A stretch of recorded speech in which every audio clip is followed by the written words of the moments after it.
जिल्हा बँक निवडणुकीत सर्वसमावेशक पॅनल आमदार जयंत पाटील मल्लेवाडी जिल्हा बँकेची नवीन शाखा सुरू. सांगली जिल्हा मध्यवर्ती सहकारी बँकेत राजकीय पक्ष हा विषय आणलेला नसून आणणारही नाही. आगामी निवडणुकीत सर्वसमावेशक असणारे आमच्यासाठी उपयुक्त आणि योग्य पॅनल उभारण्यात येईल अशी ग्वाही प्रतिपादन आमदार जयंत पाटील यांनी केली आहे. मल्लेवाडी येथे जिल्हा बँकेच्या नवीन शाखेचे उद्घाटन आमदार पाटील यांच्या हस्ते झाले, त्यावेळेस ते बोलत होते. यावेळी खासदार विशाल पाटील, आमदार सुरेश खाडे, बँकेचे अध्यक्ष मानसिंगराव नाईक, संचालक मनोज शिंदे, वैभव शिंदे, बाळासाहेब होनमोरे, सभापती स्नेहल मोरे, तन्वी कमलेकर, जिल्हा परिषद सदस्य अस्मिता होनमोरे, विष्णू पाटील, भास्कर शिंदे आदी उपस्थित होते.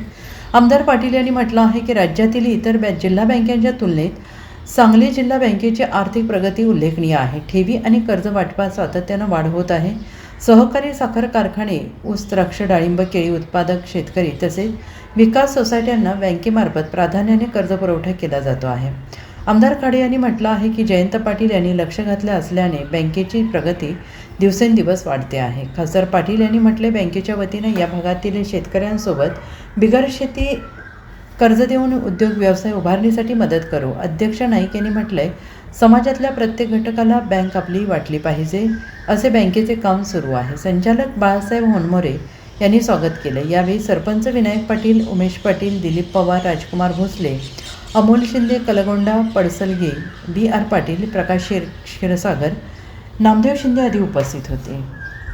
बँकेत कधीच आणलेला नाही, पुढेही आणणार नाही. पुढच्या वेळी आता निवडणूक आहेत, पुढच्या वेळेचं पॅनल पण बघा कसं सर्व समावेशक असणार आहे आमचं. का तर बँकेसाठी जो युक्त आणि आवश्यक आणि योग्य आहे अशा सगळ्यांनी बँकेत येऊन काम करणं आवश्यक आहे. आज या निमित्तानं बाळासाहेब होनमोरे यांनी आम्हाला अतिशय जिव्हाळ्याने इथं आग्रहानं बोलवलं. आग्रहानं बोलवून त्यांच्या पत्नी जिल्हा परिषदेच्या सदस्य झालेले आहेत, त्यांचंही मी मनपूर्वक अभिनंदन करतो. आपल्याकडून उभ्या राहिल्या असत्या तर आम्ही सभापतीपद देऊ शकलो असतो. आमच्या मोरेताई तिथं पलीकडे आहेत, पण काय करणार, तर शेवटी सगळ्याच गोष्टी होत नाहीत. पण त्या एवढ्या लहान गावात जिल्हा परिषदेचं सदस्य इतक्या लहान गावात उमेदवारी देणं हेही तसं अवघड. पण तुमच्या पक्षाने ते केलं, त्या निवडून आल्या आणि त्यांनाही मी मनपूर्वक शुभेच्छा देतो. पण आमच्या विशाल दादा लोकसभेचे उमेदवार असणार आहेत, पुढेही तेच असणार आहेत.